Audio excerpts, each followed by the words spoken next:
지난 시간에 이어서 이제 히브리서 말씀을 통하여 함께 은혜를 나누려고 하는데, 이제 오늘 우리가 읽었던 8장의 1절 말씀에 보게 되면은 지금 우리가 하는 말의 요점은 하면서 이제 시작하고 있습니다. 이제 이전 거를 말하겠다는 것이 아니라 앞으로 내가 말하려고 하는 핵심이 이것입니다. 그 핵심이 무엇이냐?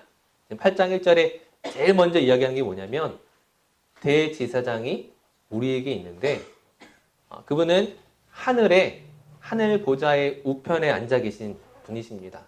바로 예수 그리스도입니다. 그 예수 그리스도가 하늘의 대제사장입니다. 라고 선포하며 시작하는 것입니다. 자, 하늘의 제사장이 있다는 것은 반대로 뭐가 있다는 거죠? 땅에 제사장이 있다는 거예요. 자, 땅의 제사장은 우리가 이제 구약 성경에서 여러 번 읽어왔던 잘 알고 있는 그런 내용들입니다. 근데 이 구약의 대제사장은 사실은 부족할 수밖에 없어요. 왜냐하면 대제사장이라고 하지만은 인간이거든요. 언젠가 어떻게 돼요? 죽을 수밖에 없는 인간이죠. 그리고 그 대제사장인 사람이 죄가 없는 사람이 아니라 죄가 있는 사람이라는 거예요. 그러니까는 제사를 드리러 하나님께 나아가기 위해서는 먼저 자기 자신을 위해 제사를 드려야 되고, 그리고 나중에 수명이 다하면 그의 아들이나 또 다른 후손에게 그 지위를 넘겨줘야 됩니다. 그러니까 온전하지 않다는 거예요. 하지만 하늘에 계신 예수 그리스도는 어떤 분이에요? 죄가 없으신 분이고, 그리고 영원하신 분이라는 거예요. 하나님 보좌 우편에 영원하신 분이라고 성경이 말하고 있는 것입니다. 자, 결정적으로 이 하늘과 땅의 대제사장이 무엇이 다른가? 5절 말씀 한번 보도록 하겠습니다. 예, 제가 PPT를 준비했는데 5절 한번 같이 읽도록 하겠습니다. 시작. 그들이 섬기는 것은 하늘에 있는 것의 모형과 그림자라.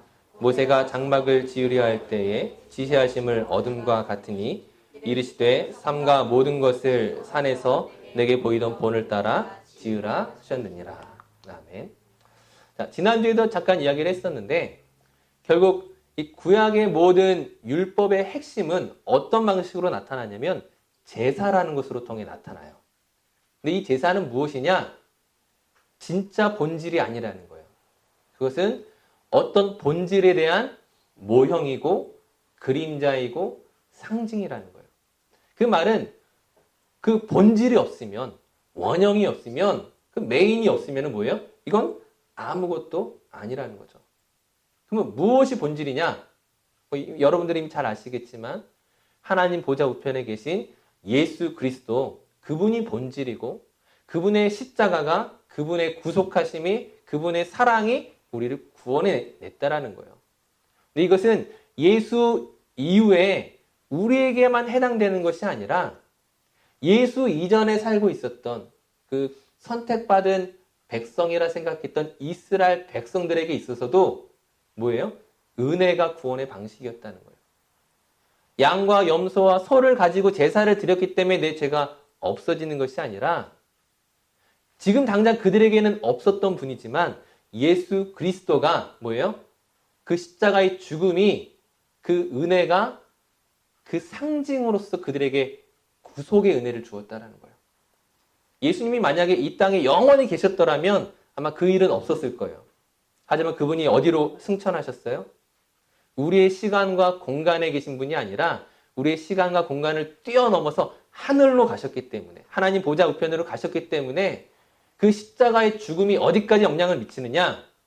이 세상에 처음부터 마지막까지, 알파와 오메가, 시작과 끝, 그 모든 것이 예수 그리스도의 은혜로 말미암아 구원을 받는다는 거예요. 자, 그러면서 이제 지난 시간에 잠깐 이야기했던 것 중에 하나가 그 구약의 율법은 그 본질에 대한 모형과 상징과 그림자이기 때문에 이것은 뭐예요? 악한 게 아니라는 거예요. 잘못된 게 아니라는 거예요. 율법이 문제가 있는 게 아니라는 거예요.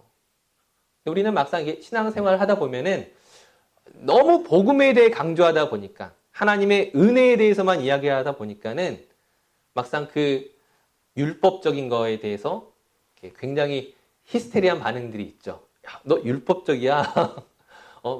야, 이거 해야 돼. 야, 너 되게 율법적이다. 이러면 우리 되게 싫어하잖아요.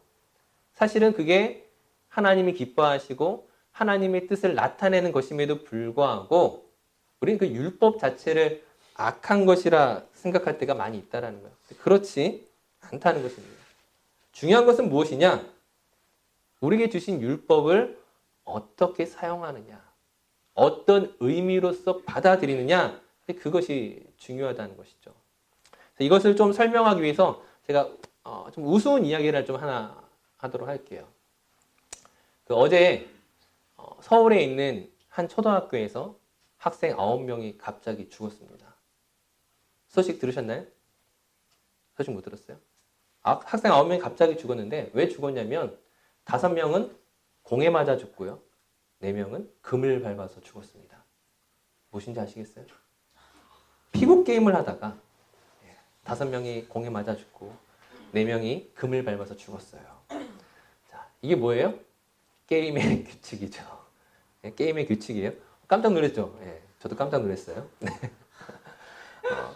영어로는 아웃인데 우리말로는 뭐라고요? 죽었다라고 이야기를 해요. 한국말로는 죽었다라고 이야기하죠.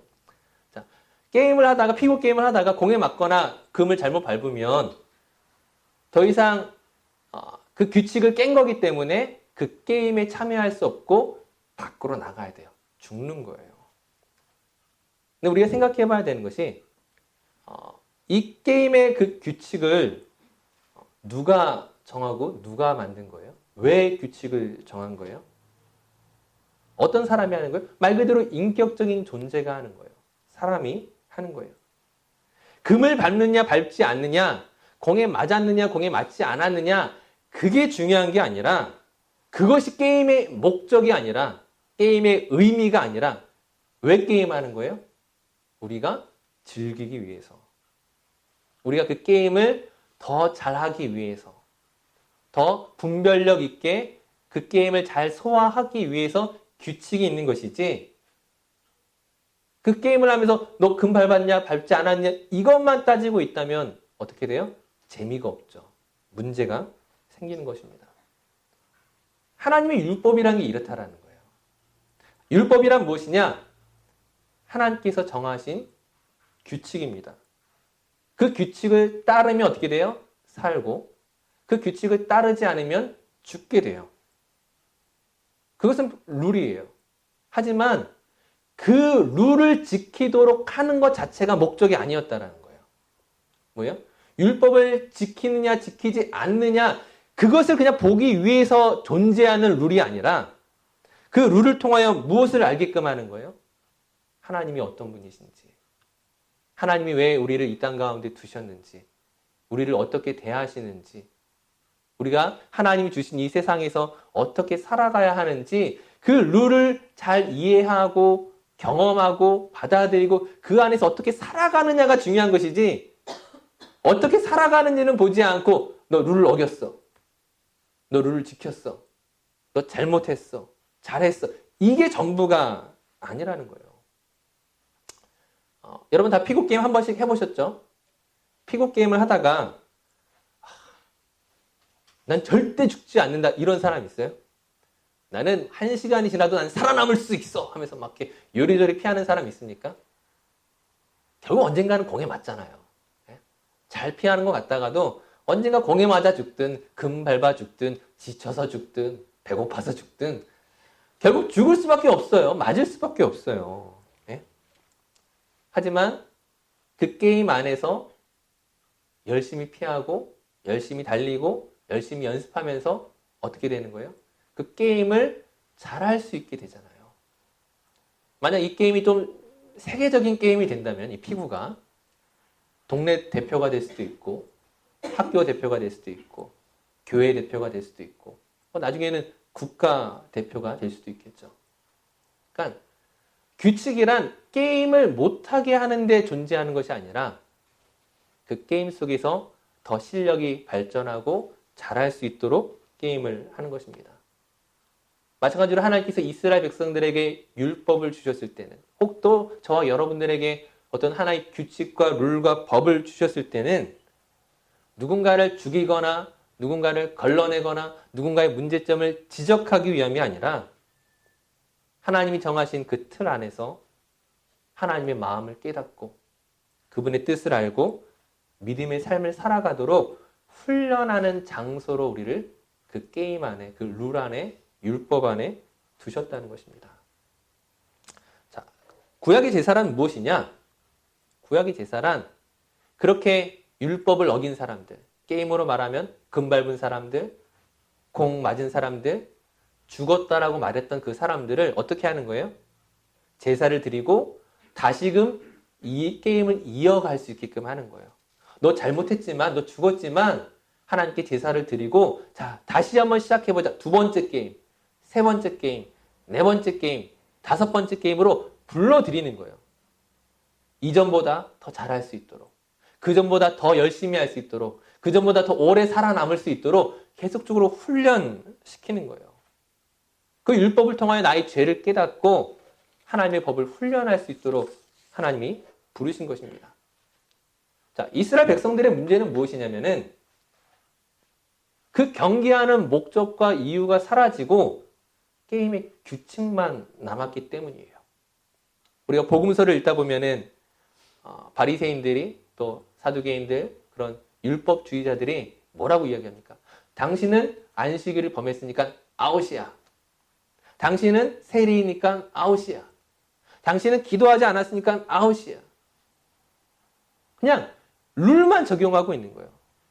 그 사람이 어떻게 살아나야 되고 어떻게 하나님의 뜻을 발견하고 닮아가느냐 여기에 관심 있는 게 아니라 너 아웃, 너 아웃, 너 아웃, 너 아웃. 계속 아웃만 외치고 있는 거예요. 정작 자기 자신도 아웃된 것을 모르면서 다시금 제사를 드리고 있지만 아무리 수많은 제사를 드리더라도 그 게임을 즐기고 그 게임을 통해 훈련하는 것이 아니라 계속 그 룰만 바라보고 있으면 어떻게 돼요? 성장하지 않는 거예요. 계속 그 룰만 바라보면서 너 틀렸어, 너 맞았어 계속 이것만 보고 있는데 훈련되어지지 않는 거예요. 누가복음 13장에 보게 되면 18년 동안 이렇게 꼬부라져 있던 병에 걸려 있던 여인을 예수님께서 고쳐주시게 됩니다. 그날이 마침 안식일이었어요. 그 유대교의 회당에 있는 그 회당장이 예수님께 찾아와서 따지는 거예요. 아니 다른 6일 동안 안 고치고 왜 하필 안식일날 이 여인을 고치는 것입니까? 이 거룩한 안식일에 왜 이 일을 하는 겁니까? 막 예수님에게 따지는 거예요. 예수님이 뭐라고 대답하겠어요? 아니 너희들은 양과 염소와 소에게 안식일에도 끌어내서 물을 주지 않느냐. 하물며 하나님께서 이 18년 동안 고통받았던 이 여인에게 자유함을 주고자 하는 것이 뭐예요? 하나님의 뜻이라는 거예요. 안식일을 지키는 그 율법을 따지지 말고 하나님이 원하시는 바가 무엇인지 왜 생각하지 않느냐라고 이야기하는 거죠. 마가복음 7장에도 보게 되면은 바리새인들이 예수님에게 와서 따집니다. 당신의 제자들이, 예수님의 제자들이 장로들의 전통을 따르지 않습니다. 장로들의 전통 가운데 음식을 먹기 전에 손을 씻는 전통이 있었는데 그걸 따르지 않는다라고 예수님에게 막 뭐라고 하는 거예요. 예수님께서 뭐라고 대답하시냐면은 너희가 사람의 계명으로 교훈을 삼아 가르치니 나를 헛되이 경배하였다. 너희가 하나님의 계명을 버리고 사람의 전통을 따랐다. 뭐예요? 너희가 율법을 이야기하고 법을 이야기하면서 막상 너희에게서 하나님이 더 이상 보이지 않아. 하나님의 사랑이 우리 향한 그 긍휼하심이 그 은혜가 전혀 보이지 않아. 그것은 가짜야라고 말씀하시는 것입니다. 형식은 내용을 담기 위한 그릇입니다. 만약 어떤 형식이 없다면 내용을 담을 수가 없어요. 그릇이 없다면 물을 담을 수가 없어요. 근데 문제는 무엇이냐면 어느덧 내용이 없이 물이 없이 그릇이 전부인 줄 안다라는 거예요. 이 그릇은 사실 그 물을 담기 위한 것이었는데 그 본질을 담아내기 위해 형식이 필요했던 거였는데 그래서 율법이 있었던 것인데 어느덧 물은 사라지고 본질은 사라지고 그릇만 남아있는 바리새인들의 모습이었습니다. 원래 담겨야 했던 하나님의 사랑과 긍휼과 용서와 진리와 은혜가 더 이상 남아있지 않다라는 거예요. 자, 그렇다면 어떻게 해야 되겠습니까? 그릇만 남아있는데 이 그릇을 깨트리면 될까요? 그러면 문제가 해결될까요? 그렇지 않죠. 앞서 이야기했던 것처럼 사람의 존재는 무엇이냐면은 형식이 없이는 물을 담아낼 수가 없는 거예요. 예? 손바닥으로 물을 이렇게 하더라도 손그릇이라도 만들어야 그 본질이 어떤 것인지 알 수 있다는 거예요. 예수님께서 무엇이라 말씀하십니까? 마태복음 5장 17절에 내가 율법이나 선지자를 폐하러 왔다고 생각하지 마라. 없애려고 온 게 아니야. 형식을 깨트리려고 온 게 아니야. 뭐예요? 나는 완전하게 하려 왔다. 너희가 잘못 오해하고 잘못 착각하고 잘못 생각하였던 이 율법을, 이 형식을 내가 완전하게 바꾸기 왔다라는 거예요. 뭐 어떻게 바꾸시느냐? 예레미야 31장의 말씀을 인용하고 있는데 오늘 본문 10절 말씀 한번 같이 보도록 하겠습니다. 자, 오늘 본문 10절 말씀 한번 읽어볼게요. 네, 한번 같이 읽도록 하겠습니다. 시작. 또 주께서 이르시되 그날 후에 내가 이스라엘 집과 맺을 언약은 이것이니 내 법을 그들의 생각에 두고 그들의 마음에 이것을 기록하리라. 나는 그들에게 하나님이 되고 그들은 내게 백성이 되리라. 자, 하나님께서 그 형식을 완전하게 하시는 방식이 무엇이었느냐? 하나님의 법을 어디다 새겨요? 우리의 마음과 생각에 새기시겠다라는 거예요. 율법이란 무엇이냐? 그 율법의 출발이 뭐였어요? 모세가 받았던 십계명이죠. 돌에다 새긴 율법으로 이스라엘 백성이 온전히 지켜내지 못했기 때문에 하나님이 정하신 방법이 무엇이냐? 새롭게 결정하신 방법이 무엇이냐? 돌에 새긴 율법이 아니라 우리의 마음과 우리의 생각과 우리의 뜻에 하나님의 말씀을 기록하시겠다라는 거예요. 어떻게 가능할까요? 어떻게 가능해요? 예수 그리스도를 나의 주인으로 고백하는 자에게 누가 찾아오십니까? 성령께서 찾아오세요. 예수님이 나의 주인 되심을 인정하고 선포하는 자에게 성령께서 내 안에 들어오셔서 하나님의 법을, 하나님의 마음을, 그분의 뜻을 우리 마음 가운데 새겨 넣으시겠다라는 거예요. 성령으로 말미암아. 자, 고린도전서 2장 10절 말씀에 뭐라고 해요?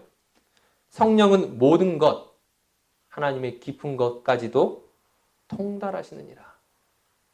우리 안에 계신 성령께서 하나님의 뜻을 가장 잘 알고 계셔서 우리로 하여금 하나님의 뜻을 살아가도록 우리를 바꾸어 가시는 거예요. 2장 16절 말씀에 누가 주의 마음을 알아서 주를 가르치겠느냐? 그러나 우리가 그리스도의 마음을 가졌느니라. 돌에 새긴 율법을 통하여 하나님의 뜻을 아는 것이 아니라 성령께서 우리 안에서 우리로 깨닫게 하시겠다라는 거예요. 우리가 이전에 율법에 속해 있을 때는 그 인간적인 한계에 갇혀서 하나님의 뜻에 관심을 가지지 않고 인간적인 생각과 계획이 앞서게 되었다면 이제는 하나님의 성령이 우리로 하여금 하나님께 자라가도록 예수 그리스도를 닮아가도록 그 안에 온전한 즐거움을 회복하도록 일하시겠다는 것입니다.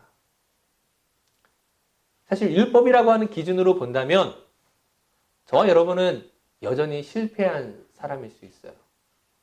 그러니까 율법이 잘못된 게 아니기 때문에 하나님의 뜻을 담고 있는 율법이란 기준으로 저와 여러분을 보게 되면은 우린 분명히 실패한 사람들이에요. 예수님을 믿는다는 것은 무엇이냐? 앞서 이야기했던 피고 게임으로 말한다면 우리가 아무리 공 맞아도 안 죽고 금발 밟아도 안 죽는다 이걸 말하는 게 아니라는 거예요. 혹은 날마다 죽어도 그냥 또다시 게임에 들어가면 된다. 이걸 말하는 것도 아닙니다. 우리가 예수 그리스도를 나의 구주로 고백한다는 것은 하나님께서 우리를 어떠한 자리로 이끌고 가시는지, 저와 여러분을 통하여 어떤 길들을 갈 수 있게 하기를 원하시는지를 내 안에 계신 성령을 통하여 날마다 깨닫게 되는 것을 말하는 거예요. 안 죽는다, 잘못되지 않았다, 그 말 봐도 상관없다, 이것이 아니라 하나님의 거룩에 대해서 소원하는 마음을 가지게 한다는 거예요. 내가 예수님을 믿으면서도 전혀 하나님의 뜻에 관심이 없고, 예수님을 믿는다고 말하면서도 하나님의 뜻에 따라 살아가는 것에 대한 관심이 전무하다면, 전혀 없다면 내가 정말 예수 그리스도를 나의 구주로 고백하는지 확인하셔야 돼요. 반대로 예수 그리스도를 나의 구주로 고백하는 사람은 넘어질지언정, 실수할지언정, 실패할지언정, 율법이라는 기준으로 봐서 넌 아웃이야라고 아무리 이야기를 해도 그거에 대해 가슴 아파하되 그걸로 낙심하지 않고 하나님을 더 소망하게 되는 존재가 바로 성령을 안고 살아가는 바로 저와 여러분입니다. 어디까지 자라가게 하시느냐? 아까 동네 대표, 학교 대표, 국가대표 이야기했는데 정말 저와 여러분들이 믿음으로 국가대표가 될 때까지, 하나님 나라의 국가대표가 되기까지 우리가 자라가기를 원하신다는 거예요. 생명이란 무엇입니까? 자라지 않으면 생명이 아니에요. 만약 제 아이가 1년이 지나고 2년이 지나고 3년이 지나도 키가 제자리다, 더 이상 성장하지 않는다, 지식이 자라지 않는다, 문제가 있는 거잖아요. 우리가 하나님을 따라 자라가지 않는다면, 예수님을 따라 닮아가지 않는다면 그것은 분명히 문제가 있는 것입니다. 하지만 반대로 우리가 정말 그분에게 속해 있다면 우리 자신을 바라보며 때로는 실망하고 때로는 상심하고 때로는 낙심할지라도 하나님이 기어 여러분을 끌고 가시겠다라는 거예요. 여러분이 기대하는 것 이상으로, 여러분이 생각하는 것 이상으로 더 높이 더 멀리 우리를 끌고 가실 수 있다는 거예요. 고린도후서 5장 17절 말씀에 누구든지 그리스도 안에 있으면 새로운 피조물이라. 이전 것은 지나갔으니 보라 새 것이 되었도다. 우리가 잘 아는 말씀이죠. 사람의 눈으로 보기에는 달라진 것이 없는 것처럼 보일지라도, 여러분을 잘 아는 여러분의 가족들이, 여러분의 친구가 여러분을 보면서 예수 믿고 난 이후에 그 예수 믿기 이전과 별로 달라진 것처럼 보이지 않을지라도 그렇지 않아요. 우리 안에 계신 성령께서 여러분을 계속 바꾸어 가고 계십니다. 여러분을 새롭게 하고 계세요. 그것을 기대하시고 그것을 바라보시고 그 안에서 자유함을 누리셨으면 좋겠습니다. 하나님의 은혜가 저와 여러분을 통하여 날마다 나타나기를 주님의 이름으로 축원합니다.